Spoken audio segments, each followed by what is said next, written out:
आवाज़ आ रही है? सेंटर पे जा रही है आवाज़?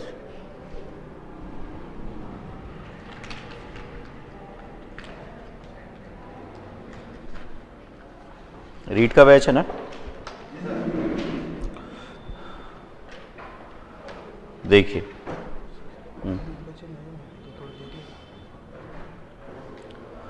मेरा नाम है मनोज शर्मा, जयपुर से हूँ और हिस्ट्री वाला पोर्शन पढ़ाऊँगा। ठीक है, बोर्ड पर देखिए, सिलेबस आपके पास है, आराम से देख लेना सिलेबस को। आज हम 4 यूनिट हैं आपकी हिस्ट्री की, जिसमें से सेकंड वाली यूनिट मौर्य और गुप्त वाली शुरू करेंगे। बोर्ड पर देखिए,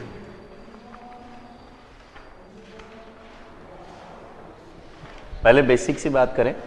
इतिहास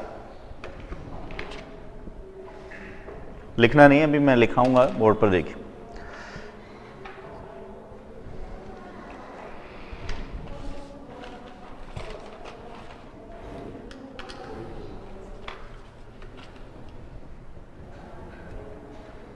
देखिएगा, इतिहास का मतलब होता है अतीत की बातों का वर्तमान में अध्ययन। कहने का अर्थ है जो बीत गया उसको हम पढ़ रहे हैं, उसी को कहते हैं इतिहास। इतिहास को जानने के लिए आवश्यकता होती है स्रोत की, सोर्सेज।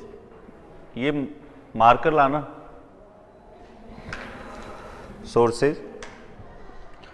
और स्रोत अगर हम बात करें तो मुख्य रूप से 3 भागों में बांटते हैं। एक पुरातात्विक, एक साहित्यिक और एक विदेशी यात्री। अब आपका जो सेकंड यूनिट है जो हम शुरू करेंगे आज, उसको जानने से पहले बेसिक इन्फॉर्मेशन मैं आपके सामने रख रहा हूँ। इतिहास, अच्छा मैं मेरा परिचय दे दूँ। जयपुर से हूँ, जयपुर में SMS इंस्टीट्यूट में पढ़ाता हूँ। हाँ, राजपूत सभा भवन, और जोधपुर उत्कर्ष में पढ़ाता हूँ।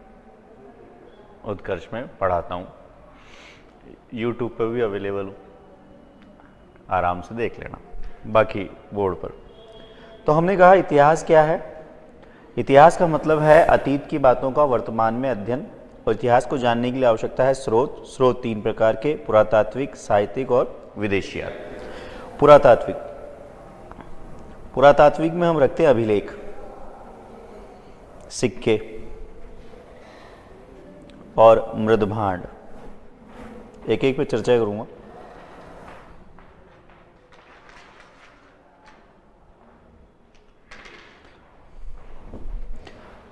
अभिलेख, सिक्के, ये भी नहीं चल रहा भाई।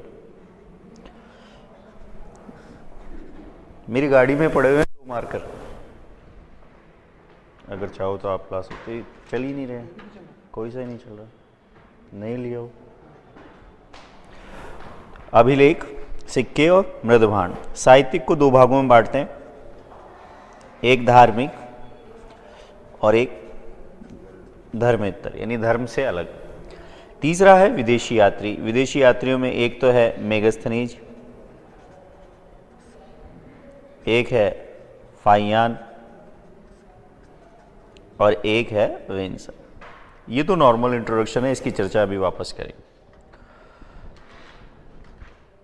लेकिन हिस्ट्री को पढ़ने के लिए अगर आप देखें तो हिस्ट्री को पढ़ते समय एक ही समस्या आती है, डेट की। अब साहब, हिस्ट्री को हम 3 भागों में बांटते हैं,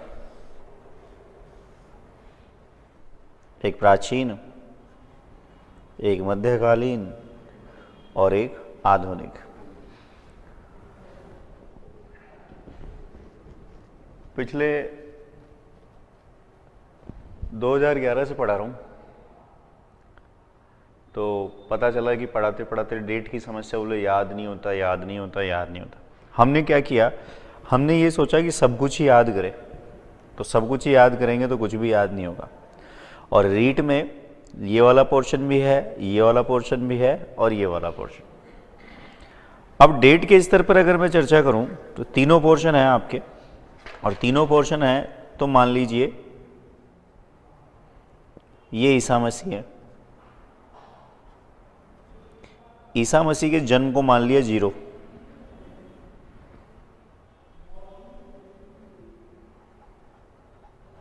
– 2020 ईसा मसीह कितने साल के हो गए?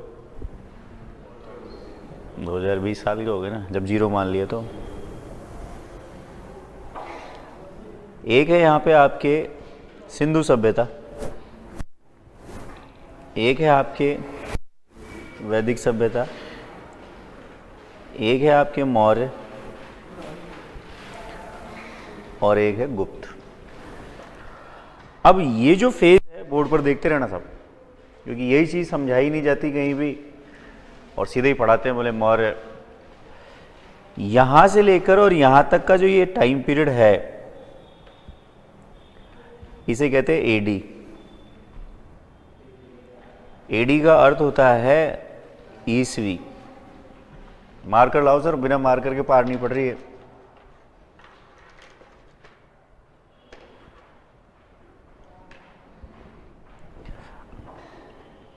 ये सिंधु सभ्यता का टाइम पीरियड है 2300 से लगभग 1750। सिंधु सभ्यता से लेकर और यहाँ तक, यानी ये वाला फेज, ये ईसा मसीह से पहले का है। पहले यानी बिफोर, सी मतलब क्राइसिस।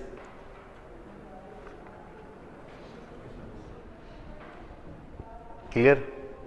पहली बात तो ये समझ में आया कि बीसी और एडी क्या है।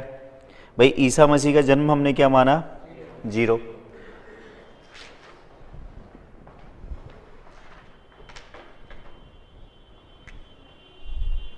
अब ईसा मसीह के जन्म को हमने 0 माना, तो यहां से लेकर और यहां तक ईसवी, ईसवी को अंग्रेजी में क्या कहते हैं? AD, anno domini. यहां से लेकर हमारा चैप्टर शुरू होगा सिंधु सभ्यता। यहां से लेकर यहां तक हमने कहा ईसा मसीह से पहले, पूर्व। तो पहले है तो पूर्व, पूर्व का मतलब है बिफोर, यानी बीसी। अब गौर से देखकर बताना है आपको 2-3 चीजें। वैदिक सभ्यता का टाइम पीरियड है 1500 से 600 बीसी। क्लियर? मौर्य काल का टाइम पीरियड है 323 से 184 बीसी। अब वहां से यानी 2300 से लेकर 0 तक आने के लिए उल्टा चलना पड़ेगा, इसलिए उल्टा चलते 2300, 2200, 2100, 1900, 18, 17 ऐसे करके। अब भारत में अगर देखा जाए तो लोहे की खोज हुई है 1050। लोहा 1050 बीसी, उत्तर प्रदेश के अतरंजी खेड़ा नामक स्थान। पहली बात, सवाल, सिंधु सभ्यता आज से कितने साल पहले हुई? 2300 कैसे हो गई? अरे 2000 साल के तो ईसा मसीह हो गए ना, और ईसा मसीह से भी कितने साल पहले हैं? 2300। तो 2000 और ये 4300 साल हो गए। ठीक है। क्या सिंधु सभ्यता के लोगों को लोहे की जानकारी थी? बोर्ड पर देखो, मेरे को नहीं देखना है। थी या नहीं थी? नहीं थी ना भाई। लोहा यहाँ है ना, हम यहाँ से यहाँ चल रहे हैं। जब लोहा यहाँ है तो यहाँ तो है ही नहीं। 2300 के बाद 2200, 1700 के बाद 1600, 1600 के बाद 1500, 1400, 1300, 1200, 1100 तब आएगा। अब वैदिक सभ्यता को 2 भागों में बांटते हैं, एक ऋग्वैदिक काल और एक उत्तरवैदिक काल। ऋग्वैदिक काल का टाइम पीरियड है 1500 से लेकर 1000 बीसी, 1500 से 1000 बीसी। और उत्तर वैदिक काल का टाइम पीरियड है 1000 से 600। पहले बीसी समझ में आ गया? क्योंकि रटते ही रहो कि भाई साहब बीसी क्या होता है और एडी क्या होता है, तो सबसे पहले यही समझना है बीसी क्या है और एडी क्या है। अब हमने कहा कि वैदिक सभ्यता को 2 भागों में बांटा। दूसरा, पहला भाग है ऋग्वैदिक काल और दूसरा है उत्तर वैदिक काल। ऋग्वैदिक काल का टाइम पीरियड है 1500 से 1000 और उत्तर वैदिक काल का टाइम पीरियड है 1000 से 600। अब दोनों में से ये बताइए आप कि आपने मुझे कहा कि सर वैदिक सभ्यता का टाइम पीरियड है 1500 से 600 BC। इसको दो भागों में बांट देते हैं हम, एक ऋग्वैदिक काल और एक उत्तर वैदिक काल। ऋग्वैदिक काल का टाइम पीरियड है 1500 से 1000 और उत्तर वैदिक काल का टाइम पीरियड है 1000 से 600। अब अभी आपने मुझे कहा कि सर लोहे की खोज हुई है 1050। लोहा मतलब आयरन। इसका मतलब इस काल में लोहा नहीं था। इसमें यानी कि मानव के द्वारा प्रयोग में ली जाने वाली पहली धातु कौन सी थी? तांबा, क्योंकि ताम्रयुगीन सभ्यता थी और तांबे में ये लोग टिन मिलाते थे, इसलिए कांसा बनाता था, तो इसको कहते थे कांस्ययुगीन सभ्यता। अब यहां ये बताइए कि ये लोहयुगीन है कि ये लोहयुगीन है? उत्तर वैदिक। भाई यहां 1050 स्टार्टिंग तो है, फर्स्ट ईयर ही तो हुआ, ग्रेजुएशन तो यहां होगा, यानी मैच्योरिटी लेवल तो यहां है। तो लोहा ये नहीं मानेंगे, लोहयुगीन संस्कृति किसको मानेंगे? उत्तर वैदिक काल को। बोले साहब लोहे से क्या होगा? देखिए लोहा दो चीजें देता है,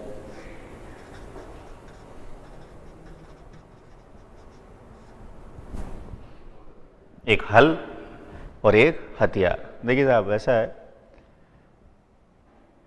जहां से मैं आया हूं ना, वहां सारी दुनिया के लोग घाट घाट का पानी पीकर जाते हैं,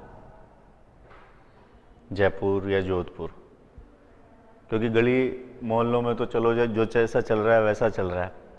अब जब वहाँ का लेवल मेंटेन करना है तो एग्ज़ाम उसी लेवल पर होगा, और एग्ज़ाम उस लेवल पर होगा तो आपको जब तक कॉन्सेप्ट समझ में नहीं आएगा तो फैक्ट कभी याद ही नहीं होंगे।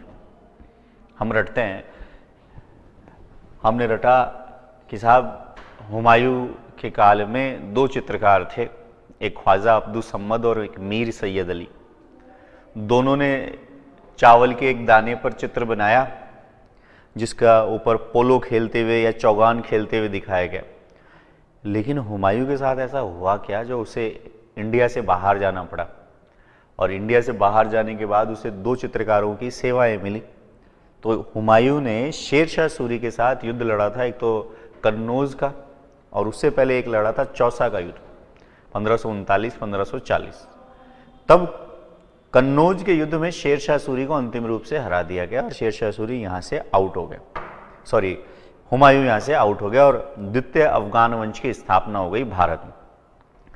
इसी दौरान जब हुमायूं ईरान पहुंचता है तो ईरान में उसे दो चित्रकारों की सेवाएं मिलती है, उनका नाम है ख्वाजा अब्दुल सम्मद और मीर सैयद अली, और उन दोनों को वो इंडिया ले आता है। अब मैंने आपको थोड़ी सी स्टोरी बताई तो आपके दिमाग में आया कि हाँ साहब यहाँ से गए। एक व्यक्ति थे, भक्ति सूफी आपको पढ़ाऊंगा, जिनका नाम था शंकर। अब मैंने आचार्य नहीं बोला है, शंकराचार्य था उनका पूरा नाम। उनका जन्म केरल के कलाडी नामक स्थान पर शिव गुरु और आर्यम्बा के घर हुआ। शिव गुरु और आर्यम्बा। 3 साल की उम्र में शंकराचार्य ने मलयालम लैंग्वेज पर कंट्रोल कर ली। 3 साल की उम्र में तो हमें पता ही नहीं चला कि रीट की वैकेंसी आएगी कि नहीं आएगी, लेकिन उन्होंने 3 साल की उम्र में कंट्रोल कर लिया। उसके बाद उनके घर में बहुत सारे ऋषि आए, उन्होंने सब ने उनका एग्जाम लिया, सबको फेल कर दिया। तब माँ ने उनको भेजा एजुकेशन लेने के लिए, और जो एजुकेशन 20 साल की थी उन्होंने 2 साल में ही कंप्लीट कर ली। और लास्ट में वो पहुंचे नर्मदा नदी के किनारे। गोविंद भागवत पाद उनके गुरु थे, उन्होंने उन्हें दर्शन की शिक्षा दी और उन्होंने ही उनको शंकर आचार्य कहा और उनका नाम पड़ा शंकराचार्य। और शंकराचार्य ने अद्वैतवाद की बात की और कहा अहम ब्रह्मास्मि, मैं ही ब्रह्म हूं। अब मैंने आपको स्टोरी सुनाई, दिमाग में थोड़ी देर के लिए आया कि एक शिव गुरु थे, एक आर्यम्बा थी, उनके यहाँ जन्म। रटना नहीं, सबसे पहली बात समझना है। तो बोले साहब लोहा क्या काम कर रहा है? हल और हथियार। बोले हल इंडस वैली सिविलाइजेशन में लोहा नहीं था लेकिन खेती होती थी। बोर्ड पर देखते जाइए, इस काल में लोहा नहीं था लेकिन खेती होती थी, लेकिन खेती के लिए जो हल का प्रयोग किया करते थे वो लकड़ी से करते थे। लकड़ी का हल भूमि में ज्यादा नीचे तक नहीं जाएगा, और जब भूमि में ज्यादा नीचे तक नहीं जाएगा तो भूमि को पलटेगा नहीं, और भूमि को पलटेगा नहीं तो भूमि की उर्वरा शक्ति नहीं बढ़ेगी, और उत्पादन इतना होगा कि जितना आप खा लो और अपने फैमिली को खिला लो। यानी कि आत्मनिर्भर है सोसाइटी, बाहर इधर उधर देखने की जरूरत नहीं। लेकिन जब लोहा आया और हल बने तो प्रोडक्शन ज्यादा हुआ। अब प्रोडक्शन ज्यादा होगा तो क्या करोगे आप? सेल करोगे, बेचोगे। अगर बेचोगे तो पैसा आएगा, पैसा आएगा तो और किसी चीज में लगाओगे, दिमाग काम करना शुरू होगा, और किसी चीज में लगा वेपन्स। देखिए यहां और यहां इस काल में भूमि की अवधारणा नहीं है। भूमि मतलब आज अगर देखा जाए तो आज अपनी सबसे प्रिय वस्तु क्या है? आज अपनी सबसे प्रिय वस्तु भूमि है, क्योंकि इसके दाम बड़ी तेजी से बढ़ते हैं। लेकिन वैदिक सभ्यता में अगर देखें ऋग्वैदिक काल और उत्तर वैदिक काल, तो ऋग्वैदिक काल के लोगों की सबसे प्रिय चीज थी गाय को कहा गया अघन्या। अघन्या से तात्पर्य है न मारने योग्य। लेकिन उत्तर वैदिक काल में जैसे ही हल और हथियार आए तो देखिए समाज की निचली इकाई परिवार, कई परिवारों के समूह को गांव, कई गांवों के समूह को विश्व, कई विश्व के समूह को जन, कई जन के समूह को जनपद, जनपद से बना महाजनपद, और महाजनपद से बना साम्राज्य। और साम्राज्य खड़ा करने के लिए आपको आवश्यकता पड़ेगी, और ये कब आया? किस काल में? उत्तर वैदिक काल। इसको कहते हैं कॉन्सेप्ट। हमने बात की सिंधु सभ्यता की, हमने बात की वैदिक सभ्यता की, हमने बात की मौर्य की। अब ये देखकर बताइए कि क्या मौर्य काल में लोहा था? अरे जब 2G आ गया तो 2G तो ऑलरेडी रहेगा ना। अब तो 3G आ गया, 4G आ गया, तो सोचना ही नहीं कि उस काल में लोहा था या नहीं था। था या नहीं था? अब मौर्य काल आज से कितने साल पहले? 2300, लगभग 2300 साल हो गए ना भाई। ये जो मैंने लिखा है ये 184 BC है। 323 से 184 कितने साल पहले? लगभग 23 साल पहले। गुप्त काल भी है आपके। गुप्त काल का अगर हम देखें टाइम पीरियड 280 से 550। अब ईसवी लगाऊं कि ईसा पूर्व लगाऊं? ईसवी लगाऊं। तो गुप्त काल लगभग आज से कितने साल पहले हुआ? लगभग 1700। ठीक है। एक आपके सिलेबस में है मुगल स्थापत्य कला, चित्रकला। मुगलों का टाइम पीरियड माना जाता है 1526 से लेकर 1707। कितने साल पहले?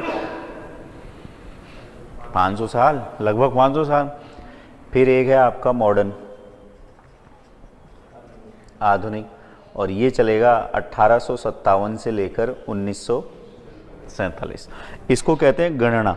हमने क्या किया? ईसा मसीह के जन्म को 0 माना, ये हमारा टाइम पीरियड है, टैग लगाए। इस चार्ट को एज इट इज उतारिए, फिर आगे चलें। कोशिश करें कि बिना देखे उतारें।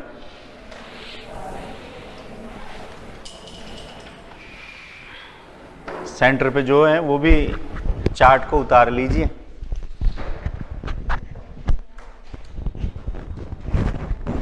दो ही तारीख, 2 अगस्त को ही है ना अपना पेपर? कंफर्म नहीं है ना? फिर तो पढ़े जाओ आप। सॉरी, भगवान करे कंफर्म ही हो। फर्स्ट ग्रेड पढ़ाते पढ़ाते 3 तारीख को हुआ था ना फर्स्ट ग्रेड, तो 2 तारीख को भी कह रहे थे रात को कंफर्म है कि नहीं। अब भूकंप आएगा तो भी नहीं बदल सकता।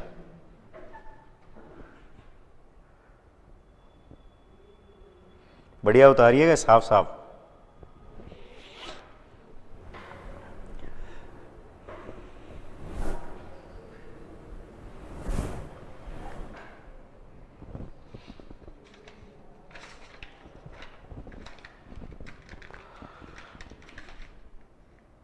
आज हम पढ़ेंगे मौर्य काल।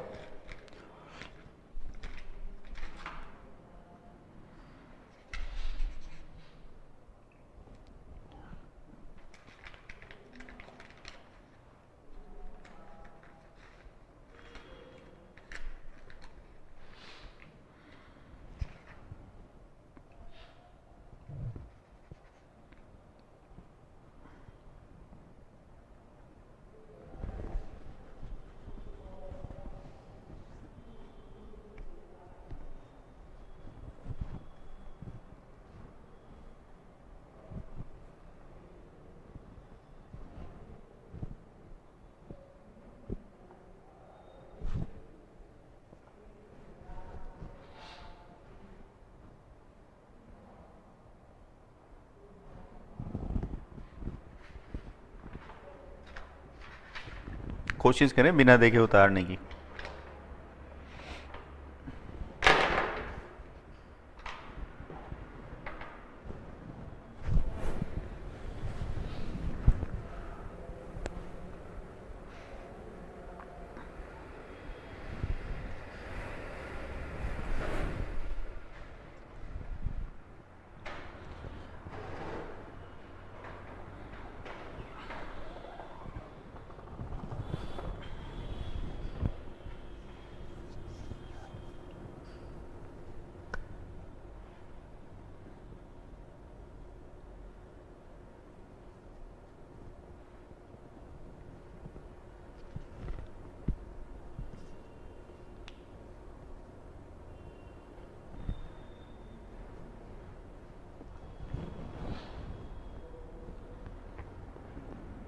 हो गया?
चलूं?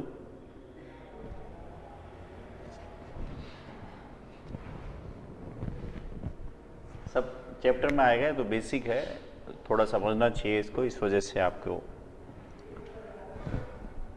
देखिए वापस अभी जो शुरुआत करी वो डेट को लेकर थी। हमने कहा इतिहास, इतिहास का मतलब है अतीत की बातों का वर्तमान में अध्ययन।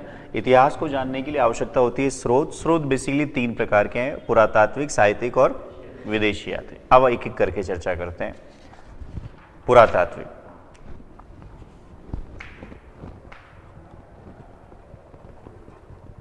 अंग्रेजी में बोलने की तो आवश्यकता होगी नहीं, मुझे नहीं लगता है ना, आर्कियोलॉजिकल डिपार्टमेंट है।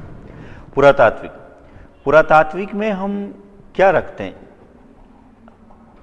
अभिलेख, सिक्के और मृदभांड। अच्छी तरह समझिएगा, क्योंकि ये 1-1.5 घंटा समझ में आएगा तो सारे चैप्टर समझ में आएंगे। अभिलेख, अभिलेखों के अध्ययन को कहते हैं एपियोग्राफी। पहला ही सवाल है, अभिलेखों के अध्ययन को कहते हैं एपियोग्राफी, और भारत में अभिलेख लगवाने का श्रेय दिया जाता है अशोक को। अब अशोक कौन से में? मौर्य डायनेस्टी, बीसी की एडी, बीसी। अशोक ने ईरानी राजा दारा प्रथम से अभिलेख लगवाने की प्रेरणा ली।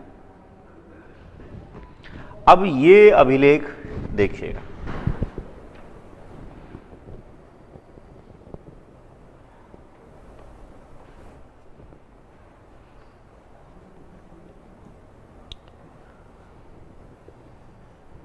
अब मान लीजिए आंध्र प्रदेश में जगह है एरागुड्डी, राजस्थान में एक जगह है भाब्रू, पाकिस्तान में एक जगह है शाहबाजगढ़ी, एक जगह है मनसेहरा।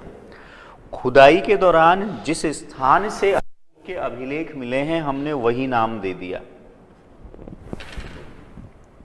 मान लो सीकर से मिला, तो सीकर से मिला तो हमने उसको वही नाम दे दिया, सीकर का पर्टिकुलर कोई नाम है तो वैसी नाम पर दे दिया। तो जहां से मिला वही नाम दिया। तो नाम के स्तर पर कंफ्यूजन नहीं होना। जैसे कहेंगे भाब्रू शिलालेख, या कहेंगे शाहबाजगढ़ी, या कहेंगे मनसेहरा, या कहेंगे ऐरागुड्डी, या कहेंगे धोली, या कहेंगे जोगढ़, तो ये जगह के नाम है। खुदाई के दौरान जहां से मिले हमने वही नाम दे दिया। तो पहली बात अभिलेख, एपियोग्राफी अशोक ने लगाए। अशोक ने ईरानी राजा दारा प्रथम से अभिलेख लगवाने की प्रेरणा ली और जहां से मिले हमने वही नाम दे दी। बेहिचक, कुछ भी समझ में नहीं आए, आप बहुत 700 की क्लास होती है हमारी, उसमें भी बेहिचक कुछ भी समझ में नहीं आया आराम से पूछिएगा, कहीं कोई टेंशन वाली बात ही नहीं। अब 1750 में टीफन थेलर ने अशोक के अभिलेखों को सर्वप्रथम खोजा। हमने कहा जहां से मिला है वही नाम दे दिया, इसमें तो कोई कंफ्यूजन ही नहीं। और 1837 में जेम्स प्रिंसेप ने सर्वप्रथम अशोक के अभिलेखों को पढ़ा। अब बोले साहब इससे हम पढ़ रहे हैं इतिहास। इतिहास का मतलब है अतीत की बातों का वर्तमान में अध्ययन। 3 प्रकार के स्रोत हैं, पुरातात्विक, साहित्यिक और विदेशी यात्री। और पहला पुरातात्विक में हमने लिया अभिलेख। तो बोले अभिलेख से क्या इतिहास की जानकारी मिलती है? कुछ साल पहले हमारे देश के प्रधानमंत्री ने नोटबंदी की घोषणा की। तो नोटबंदी की घोषणा करने के लिए वो कहीं पे आए थे? टीवी पे। तो टीवी पे हमें उनकी राजनीतिक गतिविधियों के बारे में जानकारी मिली, यानी राजनीतिक जीवन के बारे में बताया।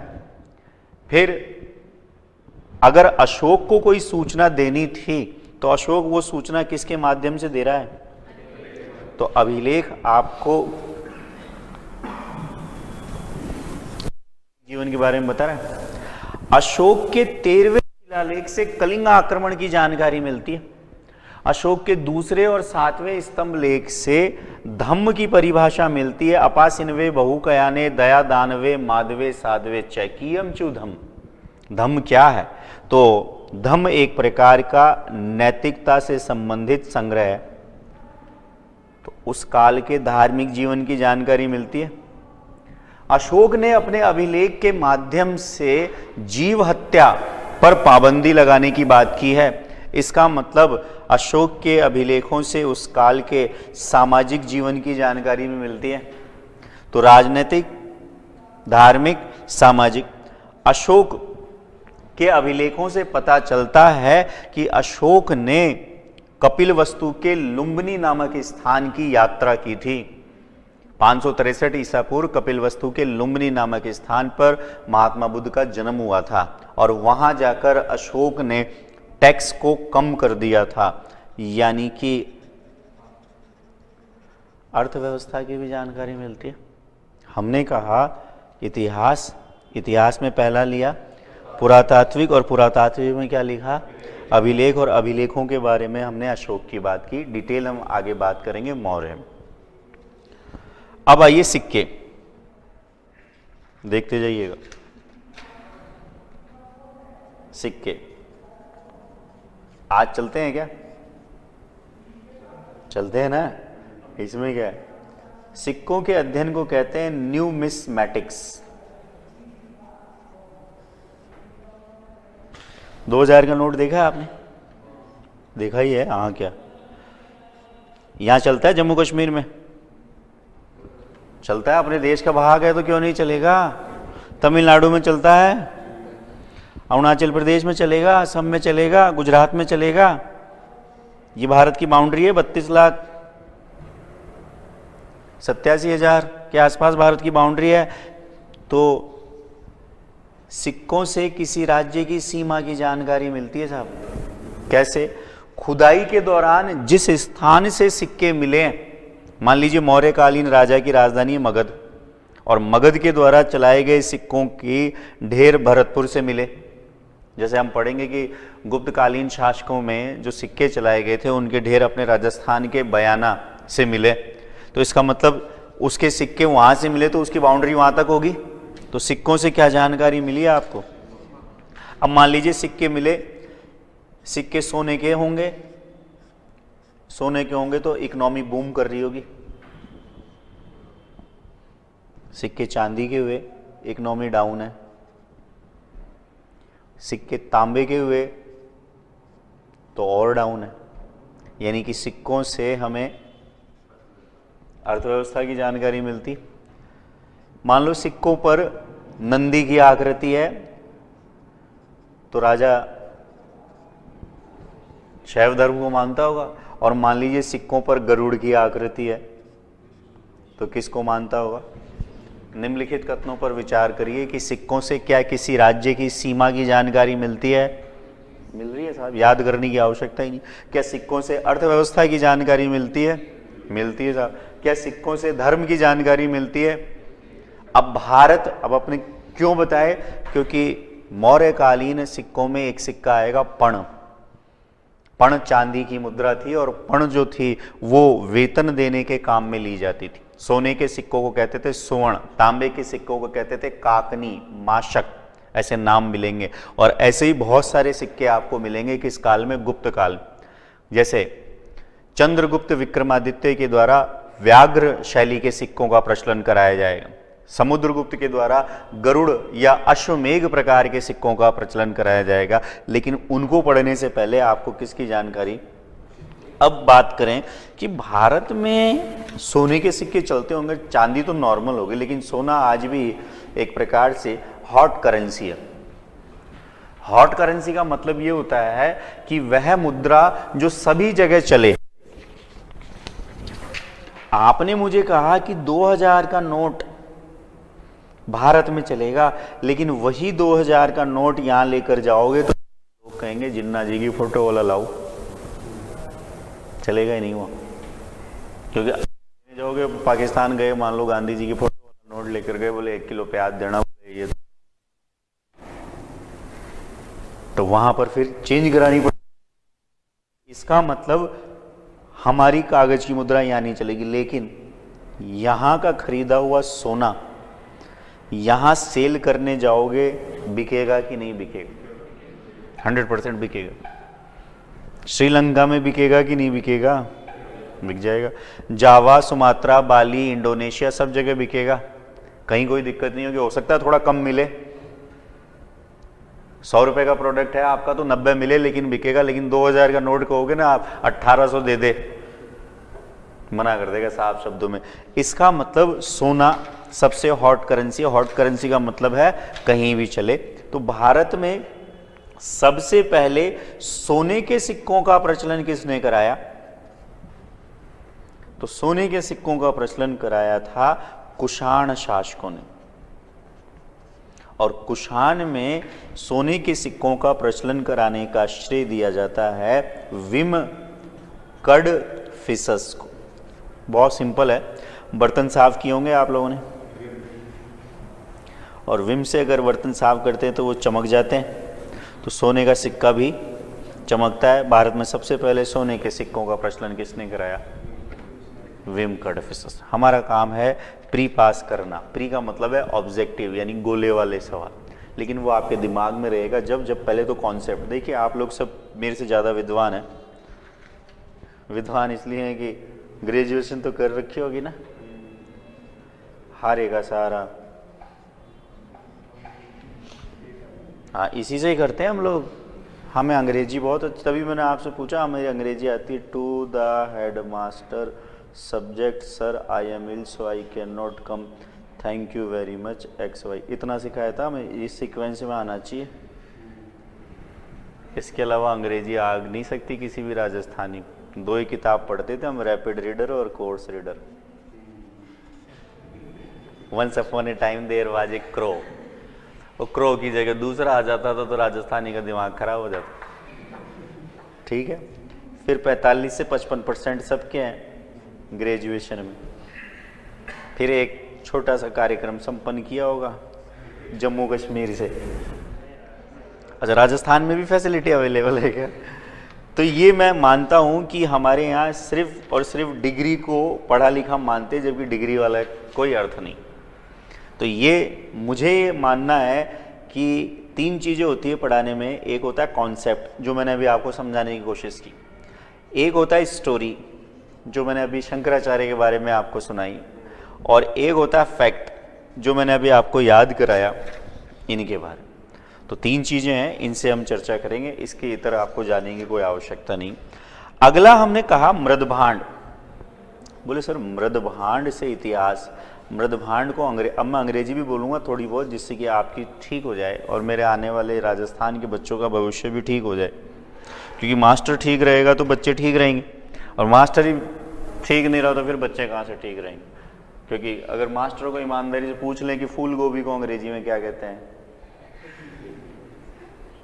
फूल गोभी आलू गोभी की सब्जी खाते हैं ना, तो हमारे को टेंशन हो जाएगी। लेकिन हमारे घर में 6 साल का बच्चा है ना, वो बता देगा, क्योंकि वो आजकल इंग्लिश मीडियम में पढ़ता है, उसको 55 समझ में नहीं आता कभी भी, 55 बोलोगे तो समझ में आता है। तो थोड़ा सा आप अपने आप को अपडेट कर लें, बाकी इच्छा आपकी। मृदभांड बोले इससे कैसे इतिहास की जानकारी मिलेगी। देखिए मृदभांड की अगर हम बात करें तो लाल रंग के होते हैं मिट्टी के बर्तन। अपनी लैंग्वेज में आ जाओ जी, मिट्टी के बर्तन लाल रंग के होंगे, काले रंग के होंगे, लाल रंग के भी होंगे और काले रंग के भी होंगे। एक हिस्सा लाल हो सकता है और एक हिस्सा काला हो सकता है, और एक चित्रित धूसर चित्र बने होंगे। अब आप पढ़ेंगे कालीबंगा, गणेश्वर, बैराट, आहड़, धोलावीरा, हड़प्पा, मोहनजोदड़ो, कोटदीजी, बहुत सारी। तो हमें सिंधु सभ्यता के इतिहास की जानकारी कैसे मिलेगी? खुदाई के दौरान कुछ चीजें मिली हैं, और खुदाई के दौरान जो चीजें मिली हैं उनमें कोई कार्बन है, जिसे आप C14 रेडियो कार्बन पद्धति कहते हैं, और C14 रेडियो कार्बन पद्धति से हम जो वस्तु मिली है उस वस्तु की आयु का अनुमान लगा लेते।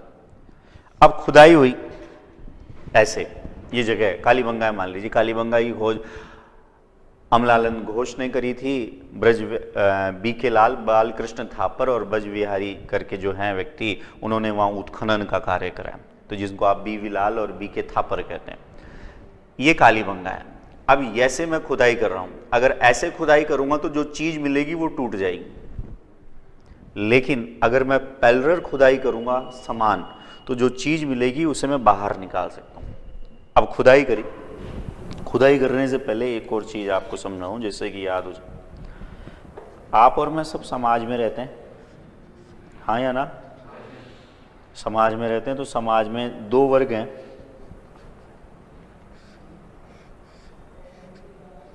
एक उच्च और एक निम्न। हम किस में हैं?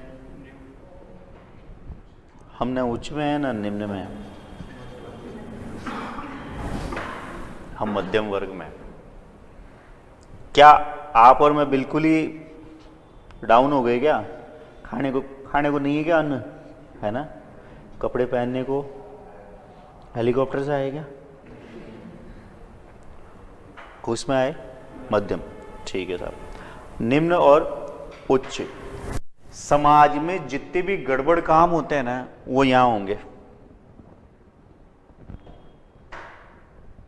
भिखारियों को देखा है रोड पर, सुबह सुबह शुरू होते हैं 11-12 बजे तक 300-400 रुपये, आजकल 500 तो नॉर्मल हो गए भिखारियों की इनकम। पता है आपको? पूछ लेना कभी भिखारियों को, बोले कितना कमाया आज, बोले साहब आज तो 1000 ही कमाया।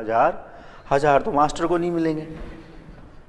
हाँ आपको नहीं मिलेंगे, ध्यान रखना, कहीं आप सोच लो कि शुरू में जाते 35,000 या 34,000 मिलेंगे ना। बोले 1000 कमा रहा, लेकिन फिर भी भिखारी है। क्यों? क्योंकि 10 बजे कार्यक्रम शुरू किया उसने भीख मांगने का, 11-12 बजे तक 100-200 रुपए आए, पहला काम करेगा, हाँ या ना? क्योंकि भीख मांगने के लिए अंदर फिर कैसे फीलिंग आएगी, भीख कैसे मांगे, जब ये कंट्रोल, विवेक है ना, विवेक जिसे बुद्धि कहते हैं। बुद्धि यदि आपके साथ है तो आप 4 बार सोचोगे कोई अनैतिक कार्य करने की, लेकिन जब विवेक आपके साथ नहीं है तो फिर आप कुछ भी काम कर सकते हो।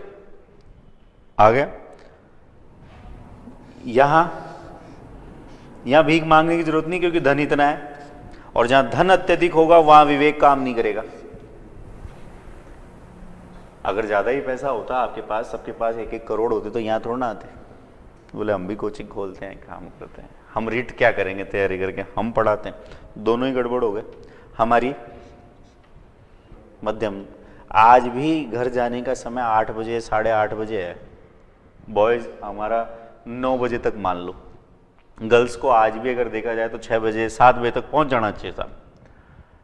अगर मैं 9 बजे की बजाय 9:15 बजे घर पहुंचता हूँ 1 दिन 2 दिन, तो मम्मी पापा तो कुछ नहीं कहते, पड़ोसी जरूर कह देता है, बोले आजकल शर्मा जी आपका बेटा चक्कर गया है, टाइम पर नहीं आ रहा। कंट्रोल है कि नहीं है? कंट्रोल साहब, आज मीडियम वर्ग जो है, यानी मध्यम वर्ग जो है, इसमें बहुत ज़्यादा कंट्रोल है। पड़ोसी आपको कंट्रोल कर देगा। अब आइए, यही सोसाइटी थी कालीबंगा या सिंधु सभ्यता में।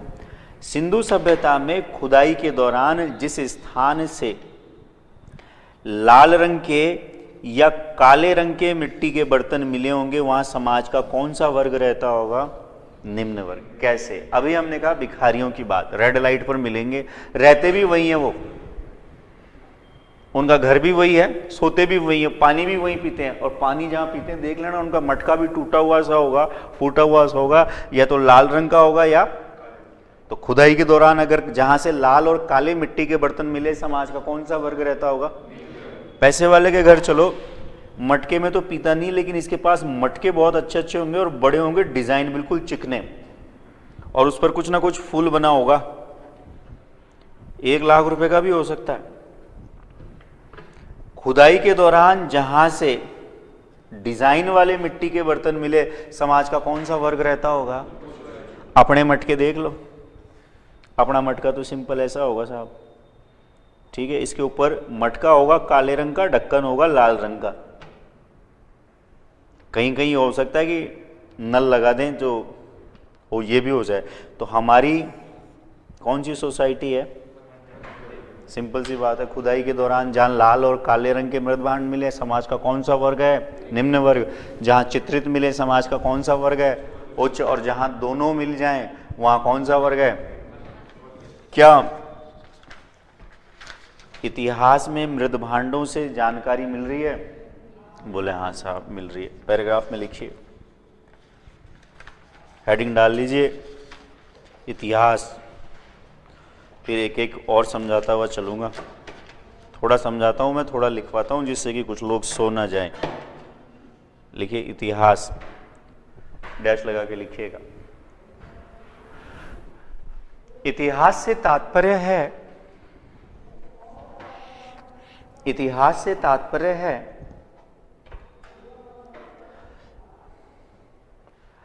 अतीत की बातों का, इतिहास से तात्पर्य है अतीत की बातों का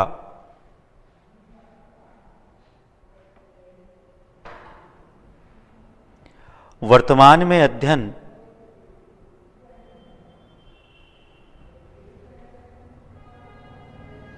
अतीत की बातों का वर्तमान में अध्ययन, फुल स्टॉप। इतिहास को जानने के लिए,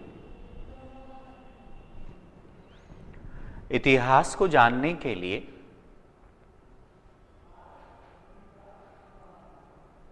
स्रोत, इतिहास को जानने के लिए स्रोत की आवश्यकता होती है।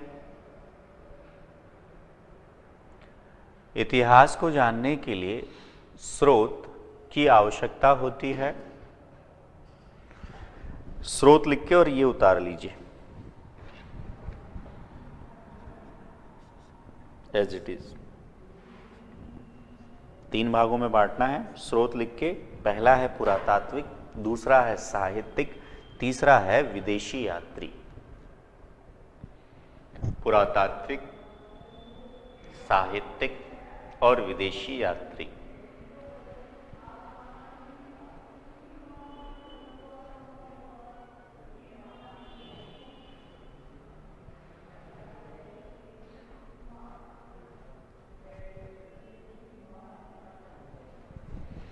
और पुरातात्विक में अभिलेख, सिक्के, मृदभांड, अभिलेख, सिक्के, मृदभांड,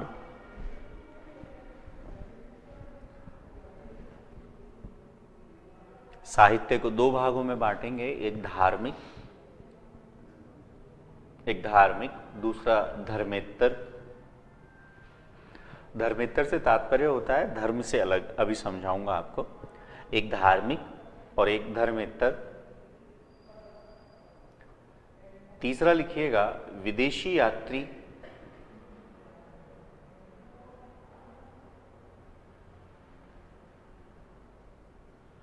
विदेशी यात्री, विदेशी यात्रियों में लिखिए मेगस्थनीज। मेगस्थनीज की डिटेल भी हम चर्चा करेंगे। इनकी पुस्तक का नाम था इंडिका। 1891 में एक व्यक्ति थे जिनका नाम था मैक्रिंडल। मैक्रिंडल ने अंग्रेजी में अनुवाद किया था क्योंकि ये अपने मूल रूप में नहीं थी। दूसरा है फाइयान। फाइयान की बुक का नाम है फूको की। फाइयान का शाब्दिक अर्थ होता है धर्माचार्य। फाइयान चंद्रगुप्त विक्रमादित्य के काल में भारत आया था। चीनी यात्री था, स्थल मार्ग से आया था और जल मार्ग से लौट गया था। वेनसांग जो है हर्षवर्धन के काल में आया था और इसकी बुक का नाम है सी यू की। नाउ हेडिंग डाल लीजिए पुरातात्विक। पुरातात्विक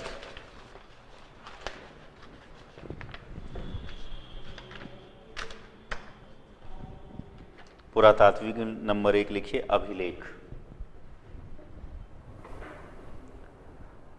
नंबर 1 अभिलेख। अभिलेख में डैश लगा के लिखिएगा।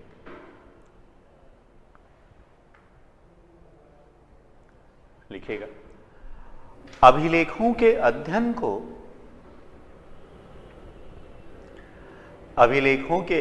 को एपियोग्राफी,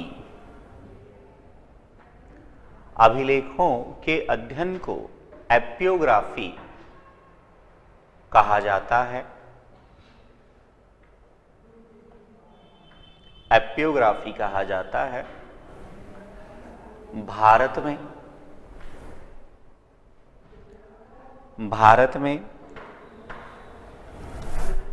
अभिलेख लगाने का श्रेय, भारत में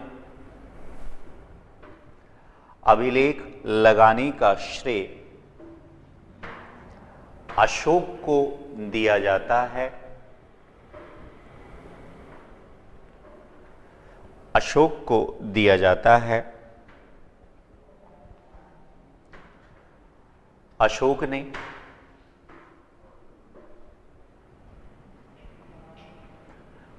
ने ईरानी राजा, अशोक ने ईरानी राजा दारा प्रथम, अशोक ने ईरानी राजा दारा प्रथम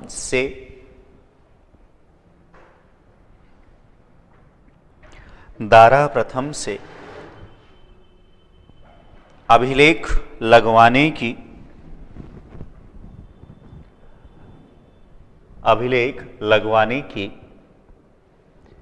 प्रेरणा ली।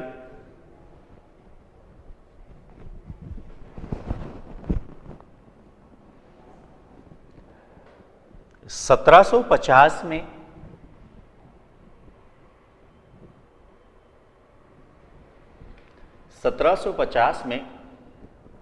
स्टीफन थेलर, 1750 में स्टीफन थेलर के द्वारा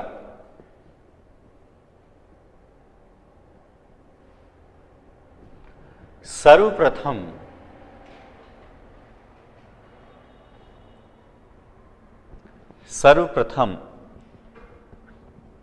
अशोक के अभिलेख को खोजा गया।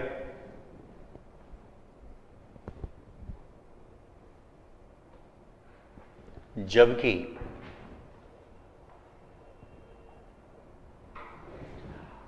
1837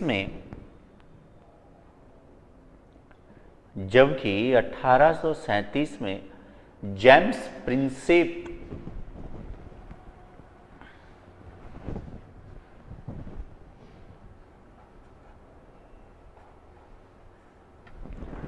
1837 में जेम्स प्रिंसेप के द्वारा अशोक के अभिलेखों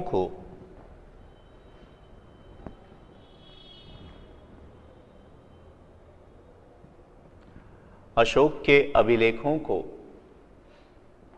पढ़ा गया।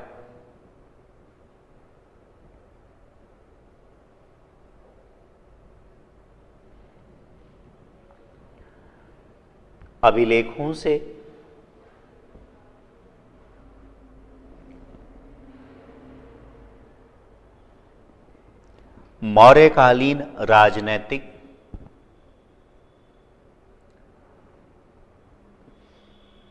मौर्यकालीन राजनीतिक कौमा धार्मिक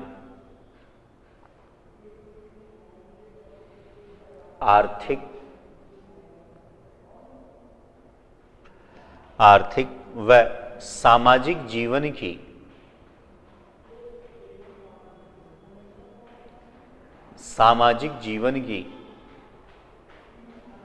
जानकारी प्राप्त होती है।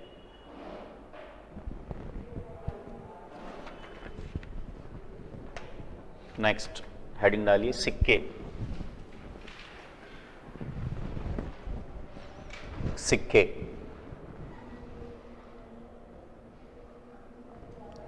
लिखिएगा।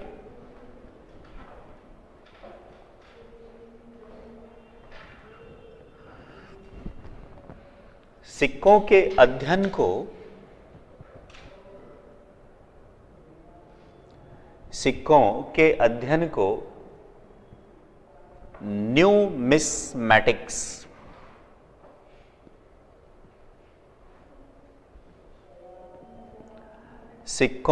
अध्ययन को न्यूमिस्मैटिक्स कहा जाता है। सिक्कों के अध्ययन को न्यूमिस्मैटिक्स कहा जाता है।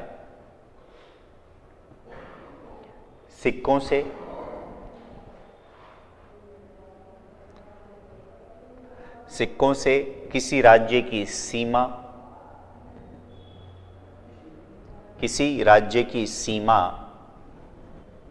सिक्कों से किसी राज्य की सीमा,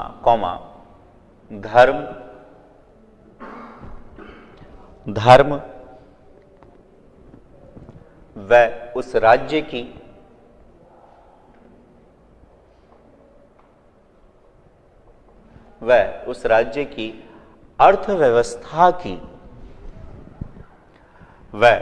राज्य की अर्थव्यवस्था की जानकारी प्राप्त होती है।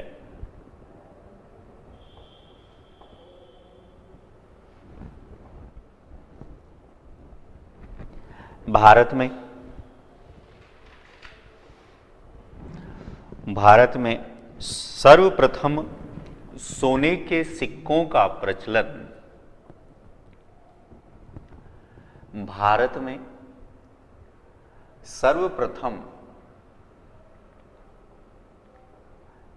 के सिक्कों का प्रचलन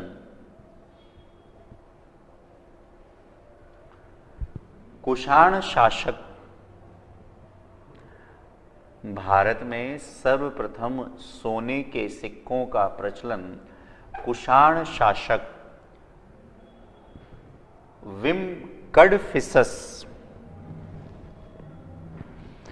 विम कडफिसस के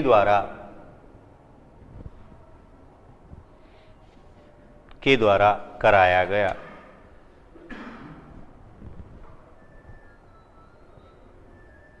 नेक्स्ट, मृदभांड।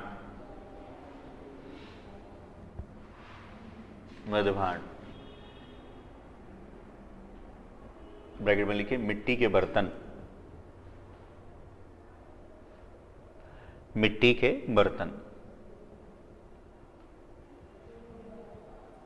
इसमें डैश लगा के लिखिए। मृदभांडों से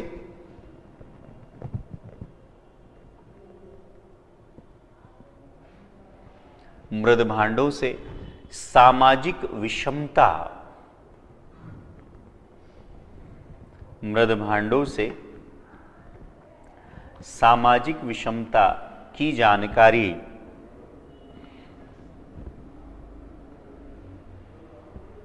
जानकारी प्राप्त होती है।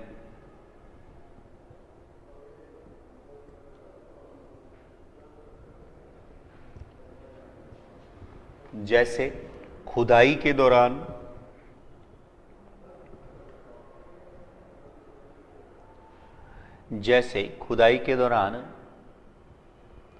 जिस स्थान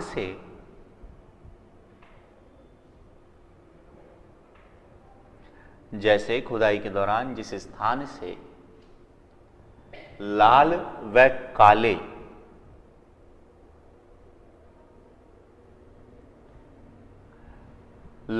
व काले मृदभांड मिले,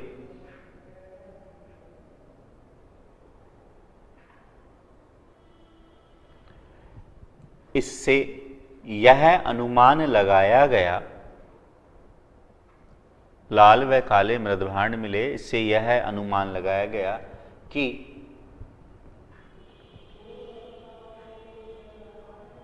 प्राचीन काल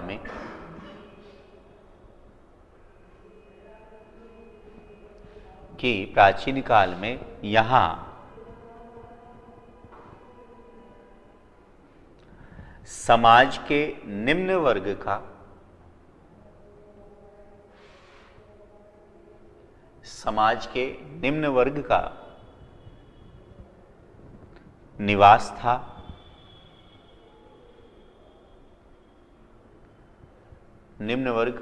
था, जबकि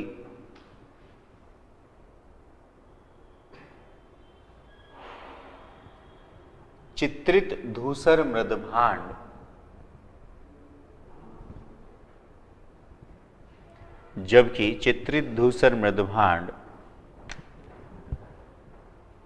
समाज के उच्च वर्ग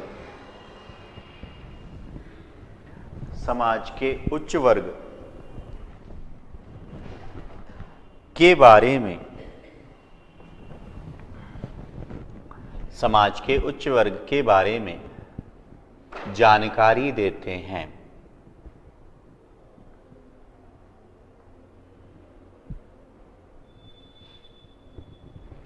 एक छोटी सी हेडिंग डाल लीजिए, मृदभांडों के प्रकार।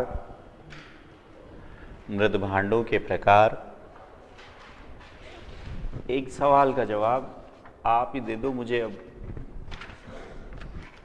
बोर्ड पर देख के।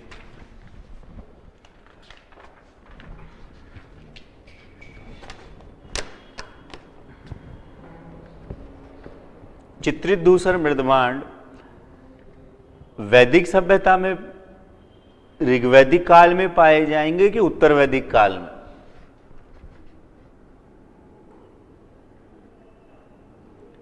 हमने सवाल किया कि चित्रित धूसर मृदभांड वैदिक कालीन सभ्यता में से ऋग्वैदिक काल में पाए जाएंगे कि उत्तर वैदिक काल में? उत्तर वैदिक काल में पाए जाएंगे। क्यों? क्योंकि उत्तर वैदिक काल में लोहा आ गया, और लोहे की वजह से दो चीजें बताई थी आपको। अगर आपको चित्रित धूसर मृदभांड खरीदना है तो पैसा चाहिए ना, और पैसा कहाँ से आएगा? जब आपके पास प्रोडक्शन ज़्यादा होगा, और प्रोडक्शन ज़्यादा होगा तब आप खेती के अलावा दूसरे काम करोगे। दूसरा काम क्या करोगे? 3 काम है, कृषि, पशुपालन और व्यापार वाणिज्य। ये 3 काम है, इन तीनों को सम्मिलित रूप में कहा जाता था वार्ता। अब कृषि और पशुपालन प्राइमरी सेक्टर में आ गया एक प्रकार। सेकेंडरी में एक प्रकार से कौन सा आ गया? ट्रेड। ट्रेड कब करोगे? जब ये ओके होगा। आज कपड़े पहन रखे हैं इसी की वजह से, आज भोजन है कृषि की वजह से। जब ये कृषि व्यवस्था अगर टॉपिस्ट पोजीशन पर होगी तभी तो सामने वाली पार्टी जो आगे बढ़ेगी। तो इसका मतलब ये है कि जब लोहा होगा तब आपकी स्थिति मजबूत होगी। और लोहा किस काल में है? उत्तर वैदिक काल में। अब उत्तर वैदिक काल में यदि लोहा है, इसका मतलब आपका उत्पादन सरप्लस प्रोडक्शन है, स्थिति अच्छी है। अब हेडिंग डाल लीजिए, साहित्य। हाँ, प्रकार। पहला प्रकार लिखिए, लाल रंग के मृदभांड। नंबर 1, लाल रंग के मृदभांड।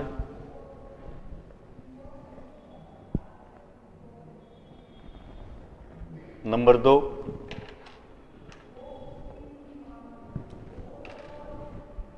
काले मृद भांड,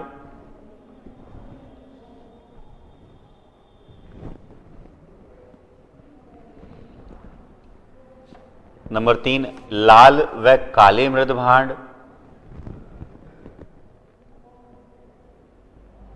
और नंबर 4 चित्रित धूसर मृद भांड, अंग्रेजी में कहते हैं पेंटेड एंड ग्रे, आप ब्रैकेट में लिखेंगे PNG।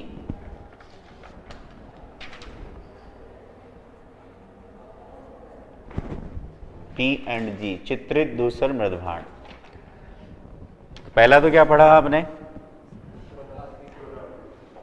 अब मुझे एक सवाल का जवाब बोर्ड पर देख के बताइएगा।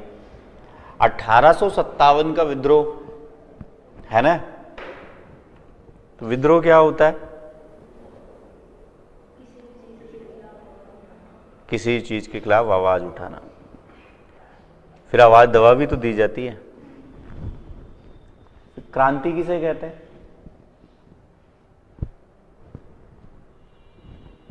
आपने बताया किसी भी चीज के खिलाफ आवाज उठाना यानी विद्रोह। फिर क्रांति किसे कहते हैं?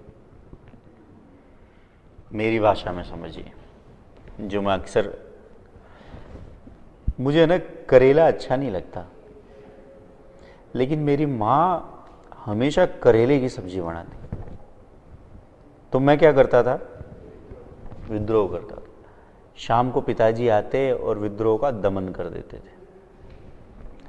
अगर वो नहीं करते तो रात्रि में मैं अपने आप विद्रोह के सामने सरेंडर कर देता, क्योंकि मुझे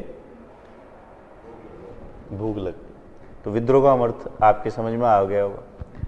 क्रांति का अर्थ है किसी व्यवस्था में आमूलचूल परिवर्तन। आज से कुछ साल पहले पेजर चला करता था। पेजर के बाद नोकिया 1100 आया, 6600 आया, आजकल तो कटा हुआ सेब आ गया है ना। आगे एक पता नहीं ये मानव की खोपड़ी है, यहां पर एक चिप लगाएंगे ये लोग, फिर ये हैंडसेट खरीदने की आवश्यकता नहीं होगी। मोबाइल क्रांति हो गई साहब। क्या आज का मानव जो 4G इस्तेमाल कर रहा है वापस यहां जाएगा? पॉसिबल ही नहीं साहब। किसी व्यवस्था में आमूलचूल परिवर्तन इसे कहते हैं क्रांति, और विद्रोह मैंने आपको समझा दिया। क्लियर? आगे चलते हैं।